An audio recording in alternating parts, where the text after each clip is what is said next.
Hola, esto es Cable a Tierra, un podcast de nuestraamérica.tv. Yo soy James Mencías y en Cable a Tierra vamos a aterrizar de manera simple todas esas ideas complejas de la economía y la política. Este es nuestro primer episodio. Empezamos.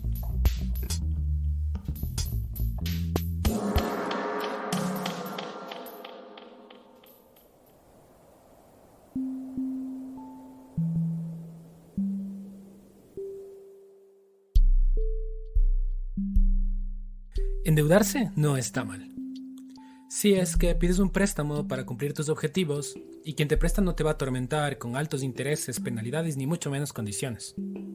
Por ejemplo, si necesitas capital para empezar o hacer crecer tu negocio o para comprar una casa y dejar de alquilar y consigues financiamiento barato a un plazo razonable, pues podrás crecer y hasta ahorrar, cumpliendo tus metas, por supuesto. Lamentablemente, esa no es la realidad en la mayoría de los casos. Y no porque los negocios no resulten, o porque pierdas el trabajo, o porque ya no puedas pagar, sino porque los sistemas financieros están hechos a medida de los bancos, y los estados están capturados por intereses privados. Eso es algo que todos saben, y que conocen muy bien, que lo viven a diario, en casi todos los países de América Latina y del mundo. La presión para pagar las deudas y la necesidad de acceder a servicios en tiempos normales ha sido siempre muy fuerte y compleja. Desde hace años, en varios países de América Latina y el mundo, mucha gente tiene que endeudarse para atender aspectos esenciales de la vida, como la alimentación, la educación, vivienda y hasta la salud. Lo que deberían ser políticas públicas se han convertido en servicios financieros privados de muy alto costo y casi inaccesibles.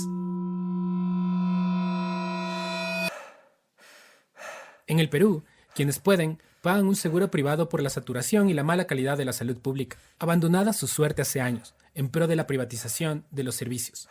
Hasta octubre de 2020, un total de 6.200 personas habían sido hospitalizadas en Perú por COVID, de las cuales 2.635 habían sido intubadas con respiración mecánica. Jorge Vidal, un peruano, enfermó al inicio de la pandemia y fue la segunda persona en su país en ser hospitalizada e intubada debido al nuevo coronavirus. El 11 de marzo de 2020, ante la insistencia de su familia, acude a la clínica privada San Pablo por un cuadro de fiebre. En cuestión de horas, Jorge se descompensó y tuvo que ser internado. Con el hisopado confirmaron que Jorge tenía COVID. Le recomendaron su traspaso a un hospital del Seguro Social. Entonces los médicos, porque en la clínica no tenían experiencia con el tema del COVID, se comunican con eSalud y le piden a eSalud que por favor me deriven, porque ellos no estaban preparados para eso. Y la respuesta de eSalud fue que ellos no tenían ni respirador ni cama UCI, ¿no? Y que no me podían recibir. La clínica siguió fastidiando y nada. Resulta que eSalud me sale abandonando. eSalud es el nombre del Seguro Social Peruano de Salud y cubre aproximadamente al 30% de la población. Aunque Jorge era parte de los 11 millones que tienen cobertura, el hospital no lo recibió. Como el virus afectó el cuerpo de Jorge en muy corto tiempo, la clínica tuvo que acondicionar un espacio para atenderlo. En el proceso, le realizaron 2 traqueotomías para salvarle la vida. Bueno, ahí empezó ya todo mi calvario, porque ya estuve desde el 11 de marzo y yo he salido el 3 de junio de la clínica. Y bueno, y ya me había comido todo mi seguro particular, entonces ya no tenía seguro. Y empezó a correr ya los gastos en la clínica. Cuando he salido el 3 de junio, lamentablemente, el total de mi facturación era 470.000 soles, de los cuales una parte había cubierto mi seguro particular. Y el resto, que son 329.000 soles, que es lo que yo le debo a la clínica. Y la clínica me hizo, bajo presión, tuvimos que firmar pagarés. Mi esposa y yo firmamos 10 pagarés de 32.000 soles mensuales a partir del 30 de julio. Cada 30 de cada mes tengo que pagar 32.000. Si contamos hoy día que es 30, yo ya le debo a la clínica 96.000 soles. Entendemos perfectamente que lo importante es salvar la vida, a cualquier precio. Pero en este podcast estamos hablando de deuda, y hay que sacar los números. Hasta ese momento, lo que Jorge debía era aproximadamente $90.000. Debemos mantener la calma, confiar en las capacidades de nuestro sistema de salud de todas las peruanas y peruanos. Recapitulemos. Jorge tenía seguro de salud del Estado, pero no lo recibieron. Al no recibirlo, Jorge termina con una gran deuda en una clínica particular. ESalud me abandona, me dejó abandonado. A fines del mes de junio, luego de que Jorge salió de la clínica, el presidente del Perú, Martín Vizcarra, anunció que el Estado cubriría los gastos en las clínicas privadas para que reciban a pacientes con COVID, y que se llegue a un acuerdo para pagar un monto fijo para cada asegurado. El gobierno pagaría una suma fija de 55.000 soles, es decir, unos $15.000 aproximadamente. Que esto era una guerra, él mismo lo mencionó. O sea, finalmente, mi esposa le manda una carta a ESalud. La clínica también le manda una carta a ESalud diciéndole que yo estaba ahí desde el 10 de marzo y que ellos no me habían recibido. Entonces yo le mando una carta a la clínica el 17 de julio y le digo, señores, ustedes me tienen que devolver lo que les he pagado y además ustedes tienen que pedirle a ESalud que ya de una vez les pague sus 55.000 y liberan mis pagarés, que son por 329.000. Y aquí viene la cruda respuesta. La respuesta que he tenido el 3 de agosto es de que la clínica no reconoce eso. O sea, yo no me van a aplicar eso de ahí, porque el convenio, en primer lugar, dice que el convenio no es retroactivo. No sé si hay retroactividad para COVID. O sea, COVID es COVID. No hay un tema de retroactividad ahí. Y el otro tema es que yo no he sido referido de ESalud. ¿Cómo iba a ser referido si había sido abandonado por ESalud? Concretamente, ESalud le dice a Jorge que no le devolverán su dinero porque enfermó de COVID antes de firmar el convenio. Y además, porque no fue referido de ESalud, entidad que ni siquiera lo recibió. El seguro que he pagado toda mi vida me deja abandonado. Todos los entes de salud son una desgracia total, los hospitales abandonados. No es de este gobierno, es de todos los gobiernos que han pasado anteriormente, no es solamente este. La salud colapsada. Realmente, en la situación en que yo he estado, 85 días internado y prácticamente con el 85% de los pulmones destrozados, yo no sé cómo estoy vivo. Yo estoy caminando porque esa es la fuerza que uno tiene. Porque tiene la fuerza porque uno tiene hijos. Y uno tiene que alimentar a sus hijos y tiene que, como sea, luchar, salir adelante. Pero no es justo de que nos esté pasando esto, ¿no? Uno, de amigos, de préstamos, de cosas, uno tiene que conseguir ese dinero y paga. Ese dinero debería ser devuelto y el Estado debería ver ese tema.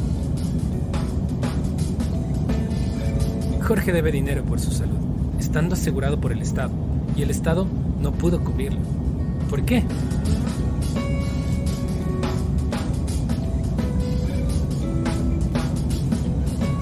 Confiar en las capacidades de nuestro sistema de salud.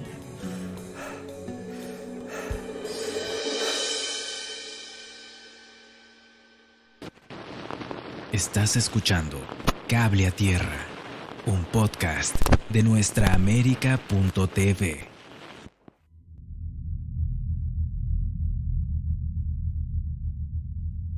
Bueno, yo soy Jacqueline Minaya Rodríguez y estoy aquí para hablar sobre el caso de mi papá, Juan Minaya Bonilla, quien falleció a los 56 años. Yo soy su hija. Jacqueline Minaya es socióloga y vive en Lima. Ella nos cuenta cómo empezó el caso de su padre, la primera semana de junio, uno de los meses más complicados durante la emergencia sanitaria en el Perú. Todo empieza la primera semana. El padre de Jacqueline Minaya, con seguro social, se sentía muy mal. Sus familiares llamaron al hospital Almenara, pero no consiguieron una ambulancia. Tuvieron que ir en taxi. Porque no había forma, no había ambulancia ni nada. Estaba todo colapsado, no había espacio ni siquiera para entrar, ni siquiera para pedir pues un papel de referencia. Era imposible ese día de junio. Se recordarán seguro para ese mes que todas las noticias eran que no había cama, que todo estaba colapsado ya. Y ahora yo he sido parte de ese feo mes. Bueno, fuimos primero al 2 de mayo, que es el más cercano de mi casa. Yo vivo en el Agustín, entonces es Grau, ¿no? Y de ahí a Almenara, finalmente no había nada, decidimos, mi hermano que vive en Los Olivos, me dijo, oye, vete para aquí, para la Jesús del Norte, que quizás tengan, ¿no? El oxígeno, que es lo que requería mi papá. Jesús del Norte es una clínica privada al norte de Lima, que forma parte del Grupo San Pablo, al igual que la clínica en el caso de Jorge. El padre de Jacqueline ingresó por emergencia a esta clínica obligado por las circunstancias y la desesperación. Porque mientras mi padre estaba recibiendo oxígeno, yo estaba por el celular buscando camas para hospitales y no tenía éxito. Él entró el 7 de junio. A la medianoche, el 8 de junio, en la noche, ¿no? A la medianoche para el 8 de junio, lunes, mi padre, bueno, ya para eso le habían hecho la tomografía y dijeron que sus pulmones estaban colapsados al 80% y que requería de hecho estar hospitalizado. Finalmente pues se consiguió cama en esa clínica, o sea, tuvo que quedarse internado en esa clínica. Y ahí me pidieron, como además no soy el único caso, hay muchos otros casos que han denunciado lo mismo que a mí me pasó, y es que antes de que mi padre sea puesto en una cama de cuidados intermedios, me exigieron pagar un monto determinado en media hora. La señora que atendía me dijo, si no nos pagas en media hora, pues otra persona va a ocupar esa cama que tantas horas habíamos estado esperando. Y finalmente pues juntamos con mi hermano, ya, con los amigos, una chancha, y finalmente pues logramos internar a mi papá esa noche. El padre de Jacqueline necesitaba una cama en cuidados intensivos. Los hospitales del estado no tenían ninguna disponible. El 20 de junio consiguió una cama en la misma clínica. Irremediablemente se tuvo que quedar condicionado a fuertes pagos. Y bueno, la situación es que no habían camas en hospitales, aunque ni siquiera la clínica tenía camas días anteriores. Entonces, que cuando mi padre llegó a conseguir cama UCI el 20 de junio, me dicen que antes de que coloquen a mi papá en una cama de cuidados intensivos, tenía que pagar 80.000 soles, 82.000 soles. Pues evidentemente yo no tenía ese monto. No sé quién puede tener un monto así tan elevado en minutos. Y pues yo estaba llorando de la emoción de haber conseguido la cama, pero a la vez estaba asustada de cómo rayos voy a pagar ese monto. Pagó 40.000 y firmó letras. Los días pasaron entre visitar la clínica, averiguar sobre su padre y pelear por las grandes sumas de dinero que la clínica privada le pedía. La situación era estresante. Yo no tenía ese monto en ese momento. Además, yo estaba decepcionada conmigo porque ya no sabía de dónde sacar plata. Ya yo misma me sentía mal conmigo misma. O sea, yo ya no podía más. Yo había pagado del 8 de junio al 30 de junio cerca a 100.000 soles. O sea, yo en líquido he pagado, no es que debo, he pagado cerca de 100.000 soles, exactamente 97.000 soles. Y pagué por adelantado además hemodiálisis. La deuda de la familia Minaya ya iba sumando aproximadamente $30.000 para darle opciones a su padre y que pueda vencer así al virus. Pero lamentablemente las condiciones que he tenido que pasar, como no ser pues millonaria ni tener la plata pues en la mano a cada rato, ¿no? Ni tener sus hospitales que le correspondía a mi padre porque él es asegurado del estado de salud, no habían camas. O sea, esas condiciones no permitió que mi padre pues pueda vencer el COVID, ¿no? Y me llaman a las 6:20 de la mañana y me dicen que el doctor que mi padre falleció.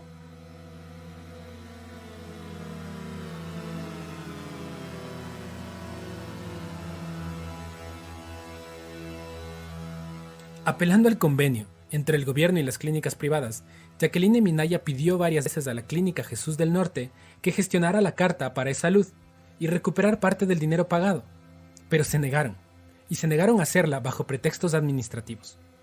La administración de la clínica señaló que ella debió hacer esa carta dentro de las primeras 24 horas del ingreso de su padre y así poder iniciar la gestión con eSalud. Como la clínica no quiere hacer la carta, recurre a eSalud directamente. Y eSalud me dice, como le había comentado, primero que no había ninguna solicitud al respecto y esa solicitud por papel, por orden de este acuerdo, tanto del intercambio prestacional como del acuerdo mismo de junio de este año, tiene que hacerlo la clínica, siempre lo tiene que hacer la clínica. Entonces, como la clínica no lo ha hecho, porque obviamente no le conviene, y no le conviene porque lo que quiere es estar sangrando cada día al familiar con un monto, pues como ya les dije, de casi 100.000 soles en 22 días, entonces no va mi solicitud, ¿no? Por culpa de la clínica, en vez de que la aseguradora proteja a su asegurado de esta viveza de la clínica, me echan a mí la culpa de que como no existe ese acuerdo, esa carta, entonces piña para mí. Y en eSalud se lavan las manos. Como el acuerdo se firmó en julio, el mes patrio, en julio, y mi padre entró en junio, un mes antes, entonces no hay retroactividad.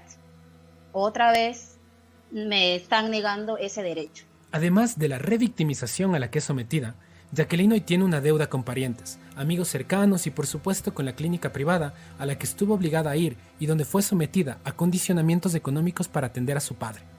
En América Latina, Perú saltó a la escena mundial por el número de contagios, el número de muertes y por el colapso de su sistema de salud. La falta de inversión social y la desatención de su sistema se evidenciaron por el golpe de la pandemia. Sabemos que la situación de los hospitales del país han sido siempre olvidados, están siempre colapsados, pero el COVID pues encrudeció esa situación. ¿Y qué ha hecho el Estado desde que inició el COVID? No mucho.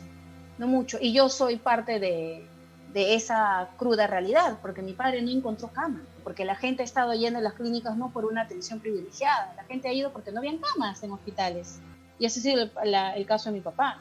Y por otro lado, el propio Estado, imagínate, que luego de haber hecho tanta mensajería para las graderías, al parecer, por parte del presidente Vizcarra, sobre que ahora sí las clínicas no van a abusar, ahora sí ¿qué? Si ahora sí yo puedo decir, porque nadie me lo está contando, yo lo estoy viviendo, ahora sí ¿qué? Si cuando el presidente y quien fue el ministro Mora anunciaron este acuerdo, ahora me están diciendo que no van a proceder con el acuerdo.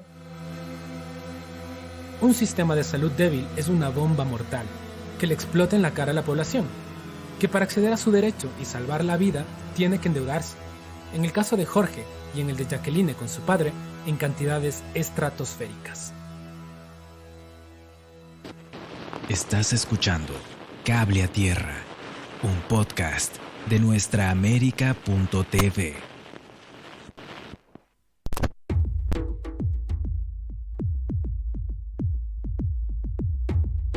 Al igual que las personas, los países también se endeudan. Para entender el símil, nos vamos a enfocar en lo que denominaremos la deuda pública. Desde Bolivia, Patricia Miranda, economista de la Red Latinoamericana por Justicia Económica y Social, Latindad, profundiza. La deuda pública es la deuda que tiene el sector público. El sector público, ¿quiénes son? Son los países, son los gobiernos centrales, también son los gobiernos subnacionales, que son un sector público que pueden tener una deuda pública con generalmente un sector financiero privado. También pueden tener deuda entre diferentes instancias del sector público, y el sector público también puede tener deudas con otros países. Pueden tener deudas con acreedores multilaterales, que son, por ejemplo, el Banco Mundial, el Banco Interamericano de Desarrollo, el Fondo Monetario Internacional. La deuda en el caso de un país puede ser para la construcción de una carretera o un hospital. Para una persona o una familia, podría ser para educación, salud o la compra de una vivienda. Al igual que la deuda de las personas, la deuda pública se complica muchas veces. Otra vez, hablamos de un sistema financiero injusto. En este caso, una arquitectura internacional que privilegia a los países de altos ingresos. En el caso de los países más pobres, podríamos decir, o con menos recursos, se encuentran en mayor desventaja porque hay una complejidad en la devolución de estos recursos, en el repago de la deuda. Por no tener ingresos sostenibles en el tiempo, por la concentración del capital en países de ingreso alto, que sí pueden tener altos niveles de endeudamiento sin que el pago de esta deuda sea un problema para estos países, a diferencia de países de ingreso bajo y de ingreso medio inclusive, que tienen un problema y pueden tener un alto riesgo en la devolución de esta deuda. María Elsa Viteri, exministra de Economía y Finanzas del Ecuador, nos cuenta de su experiencia como funcionaria pública, qué significa contraer una deuda que privilegia a especuladores y no a la inversión social ni a los intereses nacionales. Significa, por ejemplo, que el pueblo ecuatoriano o cualquier pueblo no va a tener una infraestructura vial adecuada, no va a tener, por lo tanto, una posibilidad de sacar sus productos del área rural. Significa también, por ejemplo, que no puede tener infraestructura a lo mejor de salud o de educación, y por lo tanto esto afecta directamente a su derecho de bienestar. Pero adicionalmente significa también que de una u otra manera le afecta directamente, porque al final de cuentas quien tiene que pagar todos estos préstamos, quien tiene que pagar todas estas deudas, somos todos los ecuatorianos o son todos los pobladores de un país.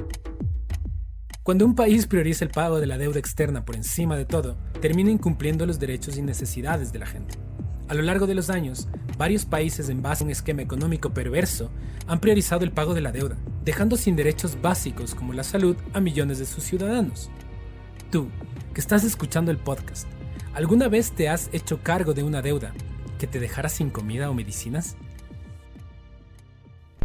Más adelante, escucharemos cómo se maneja este esquema financiero que somete a los países al pago de la deuda externa, mediante recetas que solo favorecen a los acreedores de deuda.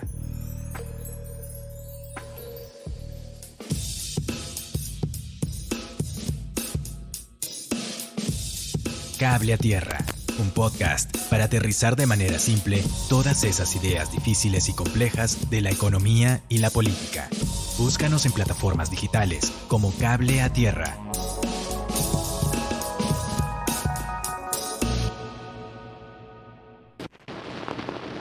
Estás escuchando Cable a Tierra, un podcast de nuestraamérica.tv.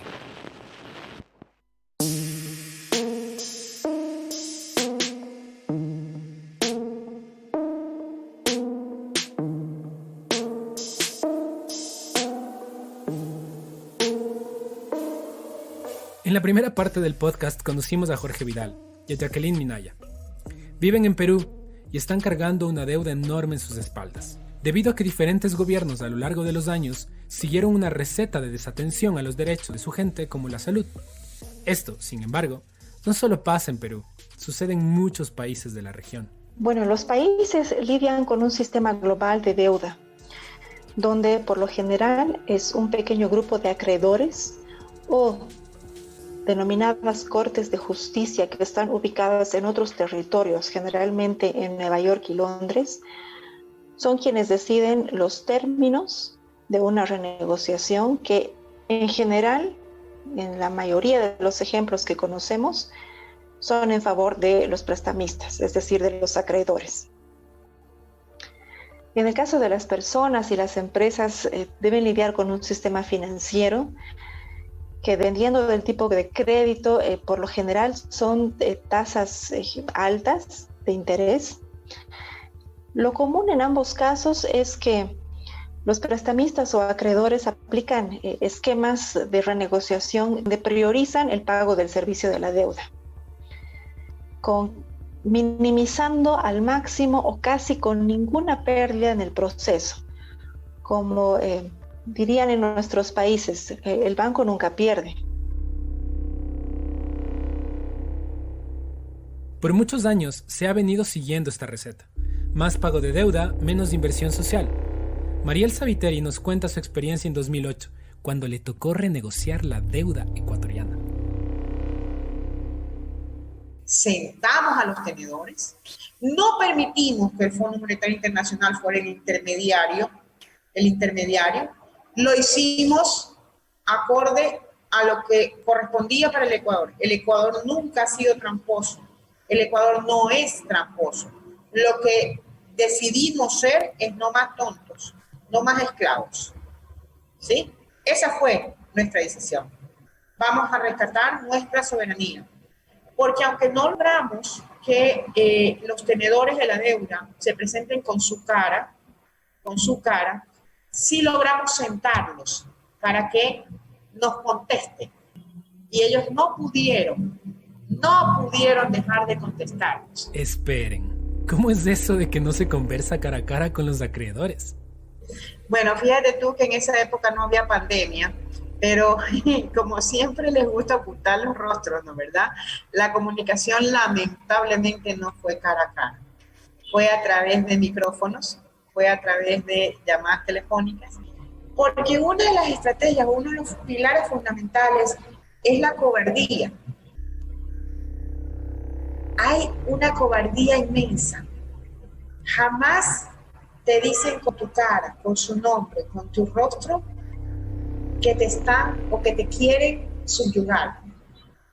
Entonces mira tú cómo manejan con esa misma estructura y esa misma perspectiva de buscar siempre un intermediario, una careta, sin dar los rostros. Se les hizo saber a los acreedores sin rostro que lo planteado se debía al abuso con el Ecuador y a la recuperación de su soberanía.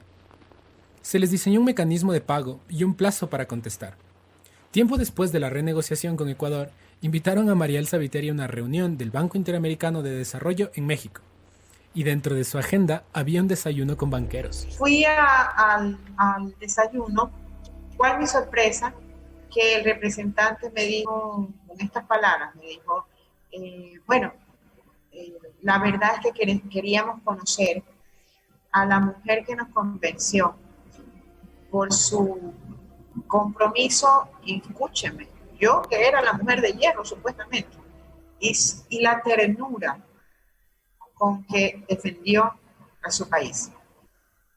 Queríamos verle el rostro, queríamos tenerla de frente para saber la mujer que nos venció, conocer a la mujer que nos venció. No hablamos de nada del tema económico, desayunamos pacíficamente, y al final de esa reunión me dijo, nosotros estamos esperando que todo se culmine, termine y lo demás, porque quiero decirle que tiene todo nuestro respaldo y todo nuestro apoyo. Para mí eso fue un shock, la verdad, fue un shock. Y es que claro, normalmente una reunión así de renegociación casi siempre es tensionante. Es necesario ya decir la verdad, es necesario dar a conocer a nuestros pueblos qué es lo que se ha hecho. Lo que se ha hecho con la deuda externa latinoamericana es criminal. Estamos seguros que iguales o peores cosas de lo que hemos descubierto en Ecuador ha ocurrido en Bolivia, en Nicaragua, en Honduras, en Venezuela, en todos los países de la región.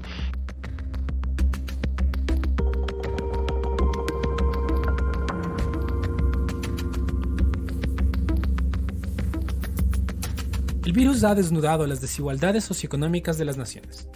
Muchas veces, el pago de esta deuda externa está sujeta a condiciones de austeridad, del gasto fiscal y también tiene un impacto sobre las mujeres, porque al reducir la inversión en los sectores como salud y educación, terminan pasando esa carga sobre los hombros de las mujeres, quienes ante un servicio de salud más deficiente todavía del que ya se tenía, asumen esa responsabilidad en sus hogares.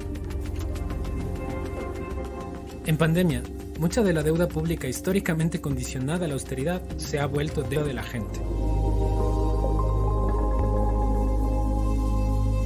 Antes de cerrar este podcast, recibimos un cable a tierra de Rosa Herrera Alvarado.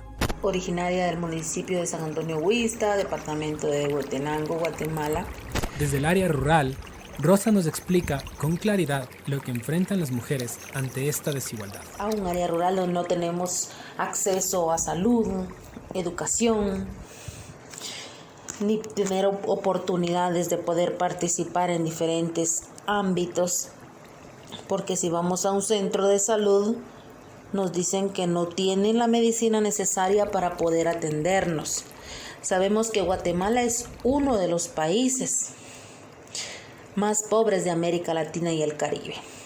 Y lo que ha venido a hacer este gobierno corrupto, ladrón, discriminador, con una clase política que nos ha venido a engañar, mintiéndonos, hablando que las mujeres tienen oportunidades, las mujeres pueden salir adelante, las mujeres están organizadas, que se les apoya en un ministerio que es el MIDES, porque lo que ha venido a hacer esta pandemia a empeorar la situación. Estamos sin trabajo.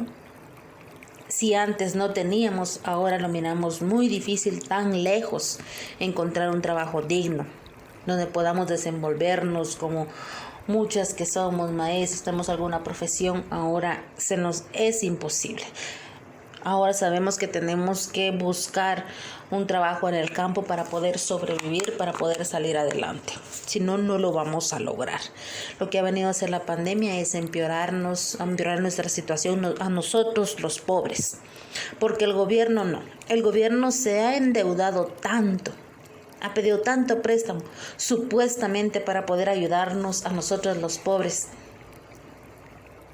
pero lo cual dinero que no llegó, dinero que no ha llegado, dinero que tampoco el gobierno ha respondido, ha dicho qué pasó con todo ese dinero. También desde Guatemala, Nelly Monzón, originaria de San Antonio Huista y joven activista, resalta que las problemáticas de las jóvenes mujeres en el área rural de Guatemala ya venían antes de la pandemia, pero las dificultades fueron creciendo.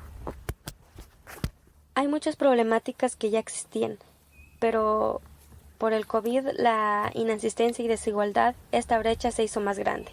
No solo al hablar de violencia sexual, sino por otros aspectos como el acceso a la educación, salud y la dificultad para el acceso de derechos que la Constitución Política de la República de Guatemala nos garantiza. Los jóvenes tienen deudas en vez de sueños. Los jóvenes no tienen trabajo. Lo han perdido. Los jóvenes no tienen acceso a la educación laica gratuita por la nueva modalidad online. Los jóvenes tienen hambre. Los jóvenes, el presente y futuro, estamos en riesgo, en crisis. Es difícil ser joven cuando muchos no tienen la oportunidad de estudiar. Otros son explotados. Muchos están sin comer. Y qué complicado es ser niño y joven en estos tiempos acá en Guatemala. Hay que recordar que Guatemala es un país multicultural y las mujeres indígenas también juegan un rol importante en la base del desarrollo y la construcción de una sociedad igualitaria y en paz, y que con esfuerzo y valentía lideran en sus comunidades, ahí donde la asistencia social no llega, donde no hay centros de salud, ahí donde los 10 programas de gobierno para paliar la pandemia no llegaron, justo ahí donde lo necesitaban, ahí donde la violencia se hace presente todos los días, donde hay desnutrición, donde los jóvenes se endeudaron porque no tienen trabajo, donde los negocios cerraron, ahí, justo ahí, donde no llega ni la energía eléctrica. El peor enemigo para nosotros los jóvenes no es el coronavirus, sino el Estado.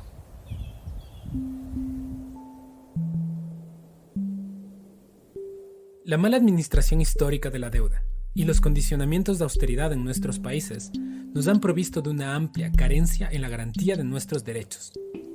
La pandemia nos ha mostrado que cuando los estados no los garantizan, los ciudadanos son los que tienen que pagar para salvar sus vidas. Así, la deuda recae sobre las personas y sobre las mujeres aún con más dureza. Así se siente la deuda en nuestros hombros. Gracias por conectarte a este cable a tierra. Nos vemos en el próximo episodio.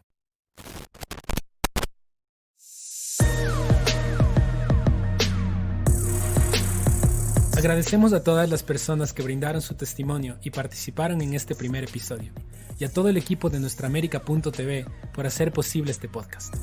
Cable a Tierra es una producción de nuestraamerica.tv, gracias al apoyo de la Red Latinoamericana por Justicia Económica y Social, Latindad, y a Hewlett Packard Foundation. Cable a Tierra, un podcast de nuestraamerica.tv.